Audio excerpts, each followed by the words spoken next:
বান্ধবী কইলো যে মানে খাওন নিজের পছন্দে আর ড্রেস পরন পরের পছন্দে। তাই বলে ম্যাডামে কইছে এই কথাটা শোনার পড়তে আমার মাথাটা পুরোটা নষ্ট হয়ে গেছে। আমি এটা কই এরাম এটা তুই কী কইলি? আমি ড্রেস কেলে পরের পছন্দে পড়ুম ওরম আমি এত কষ্ট করি পৃথিবীর মধ্যে আইসি, বড় হইতাছি, বুড়ো হয়ে যেতেছি গা। আমি কি দুনিয়াত কে আইছি পরের পছন্দ চলনের লেগে? আমি আমার নিজের কাপড় নিজে ধুই, নিজে কাপড় কিনা আনি পছন্দ কইরা সেটা আর নিজে রান্না করি। তাহলে আমি রান্নাও করি নিজের হাতে, আমি নিজের পছন্দে খামো, নিজের পছন্দে পড়ুম। এবার আর এরপরে আমার যেটা পইরা আমার কমফোর্টেবল ফিল হইব ওইটাই আমি পরুম। আমি কেলেগা পরের পছন্দের ড্রেস পরতাম? এটা একটা কথা হইলো? তাই বা ম্যাডাম এটা কইলো ওটা কিতা? এরকম তো ছোটো থাকতে থেকে এরকম একটা জ্ঞান দিয়ে দেবো না, আমার মনে হয় না ঠিক আছে। আর আজকাল যে ধরনের মানে তাই মানে প্রেফার করে শাড়িটা আর কি।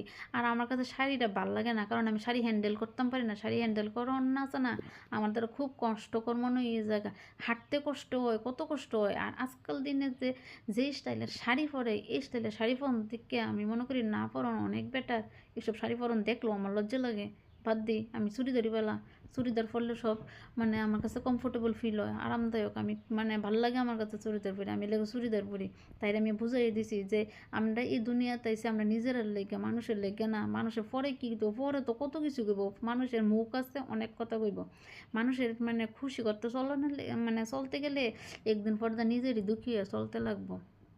এর লেগে তো আমি নিজের পছন্দেই চলি, নিজের যেটা পড়া ভাল লাগে ইডই পড়ি। আমার ঘরের মানে মানুষের কোনো প্রবলেম না, শ্বশুর শাশুড়ির প্রবলেম না, আমার জামাইয়ের প্রবলেম না। তারা মাইনা নিছে, তারা বুঝে গেছে যে আমি পারি না, আমার দ্বারা হয় না। তো ওই সারছে ঘর ঠিক থাকলে সব ঠিক আমি মনে করি। তইলে আমার তো মানুষের চিন্তা করে আমার লাভ হইতো না। আমি তো আমার তো এই ধারণাটা এটা। তোমরা কি ধারণা? আমার ধারণাটা কি ভুল? আমি কি পরের পছন্দে পড়তাম? আমার দ্বারা হইতো না। তোমরা যদি পরের পছন্দ পড়ে তো একটু জানাই আছে একটা মেসেজ করে।